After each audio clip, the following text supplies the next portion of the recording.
So, hello everyone. This time I'm back with Wendy, and here's the lovely Wendy. Thank you, Wendy, for waking up early on a Saturday to join me. Would you like to tell a little bit about yourself before we carry on? Sure. In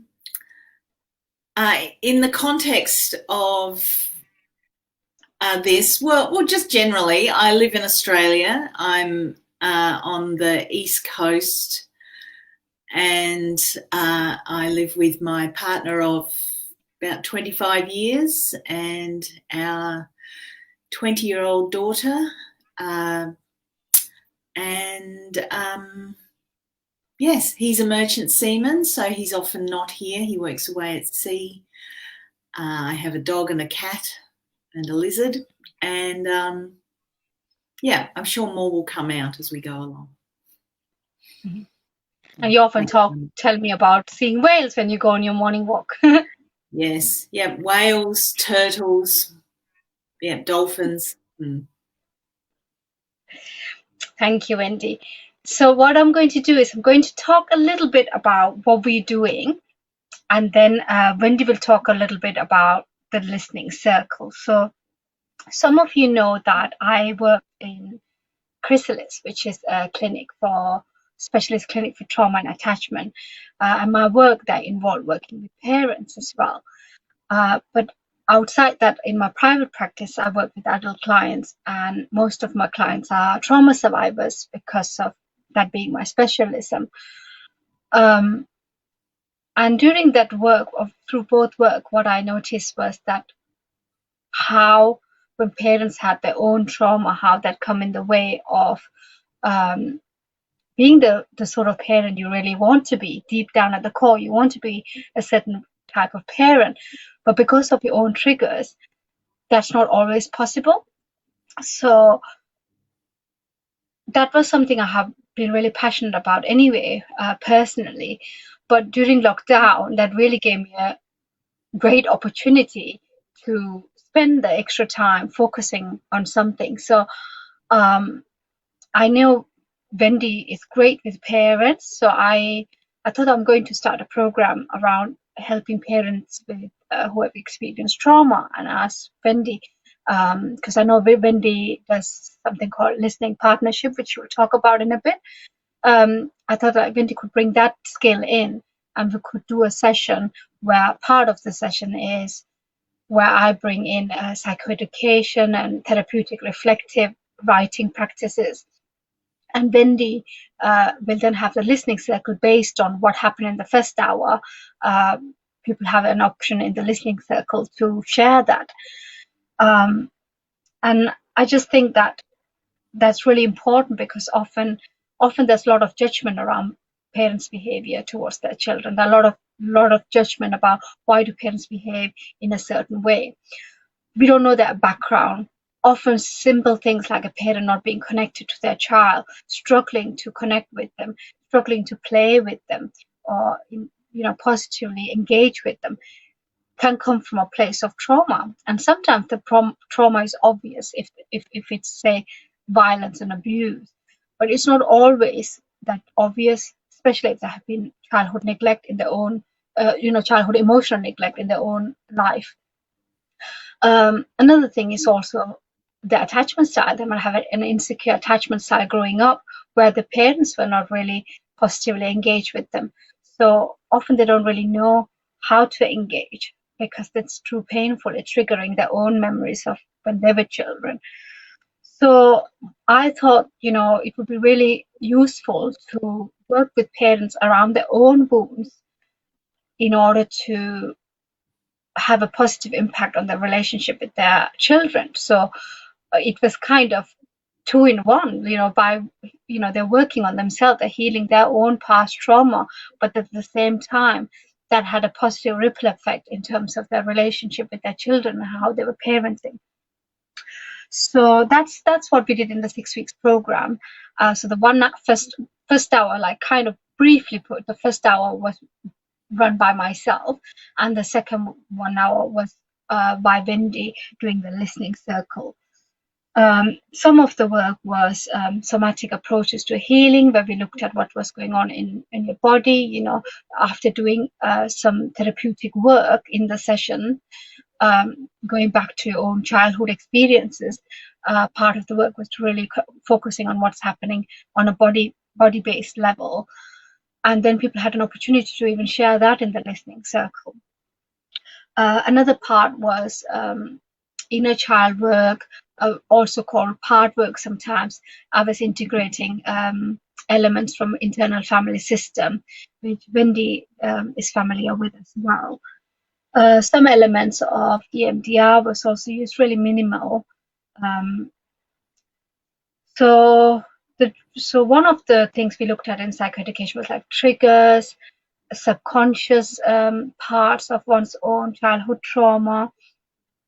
That was what main part. Another part was the therapeutic reflective writing practices, which can be really, really powerful. Grounding techniques. So each session had 2 grounding techniques, and they were not random grounding techniques. They were specifically created to suit the theme of each session.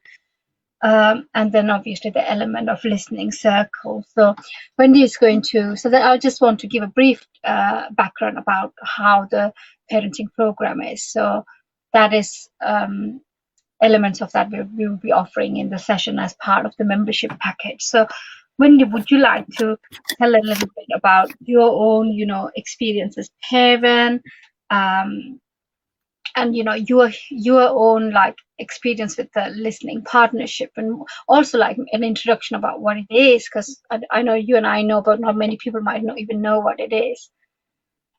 Sure.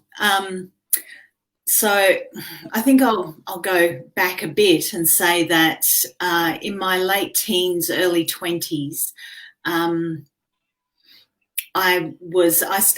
been a high achiever. I'd been winning awards, and I was representing Australia with different things. And I was also dealing with seizures most days. I'd had a lot of fainting, migraines. And I ended up, it was thought to be epilepsy at first, and then I ended up in a psych ward, and they were looking at panic attacks and agoraphobia. I was put on a heavy antidepressant. I was on that for about a year. And then that stopped the seizures. And then it was a few years later that I just feel like I was so lucky to come across a model of peer listening, where people take turns listening to each other, putting aside all their judgments, all advice, and all of their own stories that, often in a conversation we're just firing off each other, and something someone says reminds us of our own story and that sort of thing. This was more like I think of it like tinned soup. It's the condensed version of listening, where it's just solely there for you, and for so many of us, we've never experienced that in our lives, and yeah. It felt like a magic for me. Small doses of it could create big change, and I was very lucky. I know some people will have heard of the Hand in Hand Parenting Organisation. I was very lucky that this peer listening group that I was in also included Patty Whitfler, who's the head of Hand in Hand Parenting. So I got to meet her and work with her and use all those processes before I decided to be a parent at age 35, and I felt that I had it all sorted. And I also I knew things like I'd heard the term parents' oppression. I knew I was told things would hit me hard when I became a parent. You can't really imagine it. And so I was all ready to go, and I did have a lot of tools and resources under my belt. And I was completely floored by the parenting process when it began. And for all sorts of reasons, there was just a whole huge more layers of stuff to work on and get through. And but I did have these processes. I did have a place where a couple of times a week I would swap this listening time with someone, and every time I'd go into it and I'd just have the freedom to vent and express myself. And you know, we live in quite an emotion phobic society where that stuff is discouraged from birth, the very natural process of clearing out your emotions so that you can think more clearly. And so I knew I had the information that that was really good for my child, and I was able to do that for her from birth. And I was also doing it for myself as I went along. But the more I went along, the more I got the picture slowly of how different my childhood was to the magical one that I'd built up in my head. And yeah, it was just uncovering layers. So yeah, using this process over time is really what got me through. You might have to ask another question for me to. That's really helpful, Wendy, and I think that you know, you have already told a bit about your own experience, but also given a bit of picture about what listening partnership is about.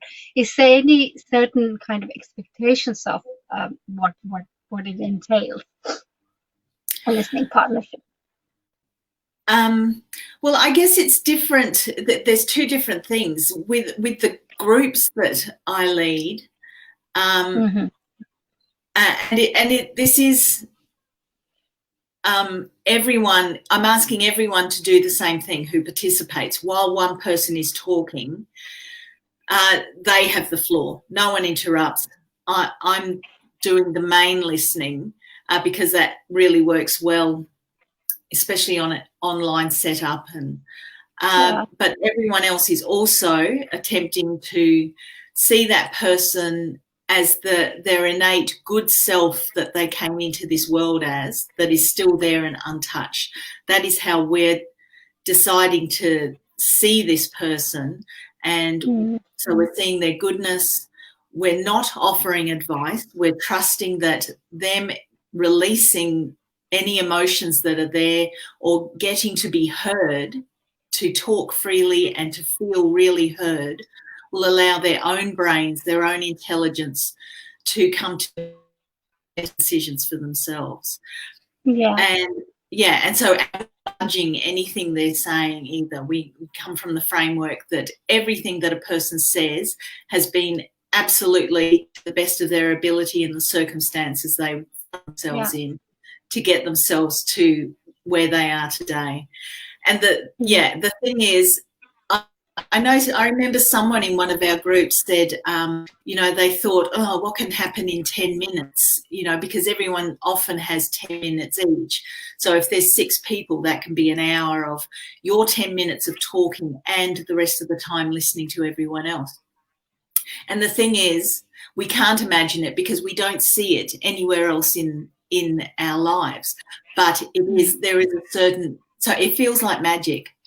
It feels like what happens for us in that 10 minutes can have repercussions through the week, and we can feel cleared, and also other layers can come up. But what we learn from what everyone else says counteracts so much of the isolation and the shaming of believing that we're the only person carrying this stuff, because that's how the system was set up and has been set up for so long, that the whole time together has an impact.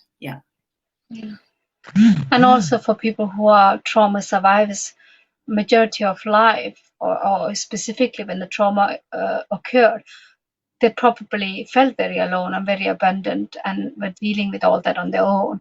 And then for most of their life, they perhaps might never have shared the detail of the pain because there's that shame they carry. So there's a lot of aloneness and abandonment trauma survivors often carry. So this, just having that sort of space for collective healing, where there are other people to support and where they feel seen and heard like that can be really powerful. And Yes, also another thing, sorry, go on. it can really repair the original Yeah, how the attachment process didn't happen properly. yeah, Yes, the connection that we have, even, and I found it to work perfectly well online on the screen. yeah, You know, people can yeah, feel it, and so yeah, yeah, that's a big part of the reparative process, is just that, the dynamic of the relationship and having someone yeah, be warm. And yes, I felt extremely alone, like my whole family existed in separate bubbles. And that's not something I would have known until I read an example of that in adulthood and went, oh, that is what we yeah, were like. And that's not normal. yeah. But it was No, my normal until that point. And so of course, hearing yeah, everyone else's experience, yes, really helps with that. yeah. And that's something we often see when we do the group work, isn't it? Just by listening to each other, people feel validation, even though they are not the one who's speaking at that point. Yes. And what I love about this is also that there's not a behavioral approach. You know, when people are talking about, say, their failed moments as parent, we're not really focusing on the behavior the parent had, but really about what was going on for them. And like, it's a very compassionate, empathic approach where we embrace them as a on a whole, isn't it? Including their faults and including their imperfections, that they're perfect in that. So again, that would be a very validating and approach to giving them that sort of compassion. Yes. Yeah. I'll just say one thing there. I think a lot of approaches have been, in the past, you know, with all the authoritarian parenting, it's very parenting centered. And then there is sometimes a switch to very child centered and shaming the parent. And we're wanting everyone to bring everyone along. Yeah. Because, you know, as the parent, you are the person with the child most of the time. So it doesn't make sense to further shame you or add to feeling bad in order to try and make yourself do the right thing. It has never, ever worked. So, yeah, we're very much about supporting you as a parent and understanding the flow-on effects for your child. Thank you, Wendy. So you have talked about what the Listening Partnership is about. If you could tell a little bit about, you know, how would that help in parenting? And I'm thinking a little bit about how will that help in parenting as you as a person, you know, and also how, when I say you, I mean like whoever is accessing it, but also how will it help them in the parenting in terms of their relationship with their child. So I'm just thinking a little bit about in the programs, how people say that they are healing a part of themselves, they're healing a wounded part of themselves from the time they were children. So that's the work they're doing on themselves, but also the impact of that, the positive impact of that is then how they then deal with their children. That, you know, there is a shift in the way they interact with their children. So if you could talk a little bit about that, please. Yes, I think we're not given any education or insight that a lot of what we're feeling and that we're taught to think our child is causing or our child is doing is actually touching on what was happening for us at the same stage that our child is in front of us. And this process is very much about recognizing that our children come into the world, they can be such gurus, really, because they're completely untouched and they don't have the burdens of wounding. And they can see it in us, and it seems like they go straight to those points that are the most tender in us. And because it's all unconscious and happening below the surface, it can be missed. There's a lot of there's a lot of juice and value in those places for healing to happen. And so what we bring to these circles is talking about those things, you know, where it can be where your child really grinds your gears, and to then take you back to what was happening at that point in your life for you. Do you remember anything? Do you feel any sensations in your body just with hearing that question? And often it's people are very surprised by what's there. And even if you don't have conscious memories, just some little help can set off something and bring something to the surface. You have a place to look at that, to release it. And that, I've always said that, you know, it can often take one person working on stuff to affect the whole dynamic of a relationship. And so you doing this work, your child knows, your child is able to tell, and it creates a lot more space, and it creates space for you to have a moment of being able to have a different reaction. But what more often happens is that the reaction just completely disappears, because that's not even an issue any moment for your child to touch on. There's not a painful spot there eventually. And that can take time, but that's what this process does. Yeah. Yeah, that's really helpful, Wendy. Yeah, it is that dynamic, isn't it? Because how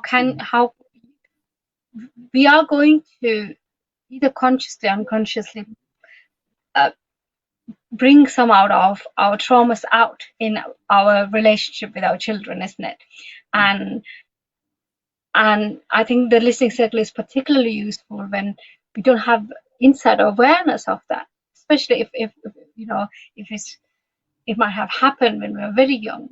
So people often then carry a lot of shame and a lot of guilt, thinking, why on earth am I doing these things? What's wrong with me? I'm a bad parent, and all those sort of things. So again, the listening circle can be so validating to offer that sort of compassion and even acceptance that, you know, you're trying your best, and by giving that sort of support and nurture, that in itself helps a person to take a step back and look at what they're doing, and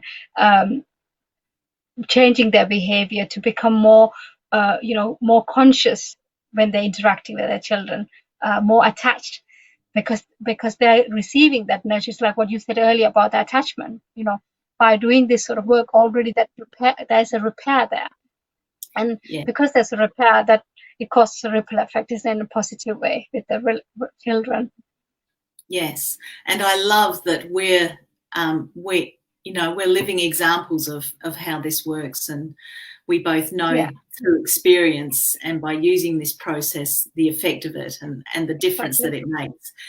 And for me personally, the connection that my husband and I have with my daughter, I was very lucky. My husband decided to trust me with all of this, and he is so grateful, because they have an amazing connection, and we all do. And that's not meant that it's been without, you know, some very tricky moments and parenting, you know, difficulties. But this process just allows for, it creates more and more space, and it's the repair that, as you say often, you know, that makes such a difference. And children are just so forgiving. Oh, thank you, Wendy. What I thought of doing is, if you're okay with it, just wait a few minutes to see if anybody is asking any questions. Then we can respond. If people are not, I can end it. But because in UK it's like nearly midnight, so people might not watch it till tomorrow doing replay. And we can always respond to comments later if we're getting any questions later. But I can see people are watching, but there's not any questions.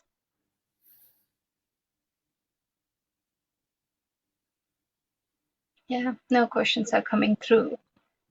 So so I'll just end it now. Thank you for those of you watching, and taking time to listen to us both, especially if it's late at night on your side of the world. I'm going to end the call now, but if you have any questions, feel free to write in the comment box. Wendy and I will respond to that later. Have a lovely Friday. Take care.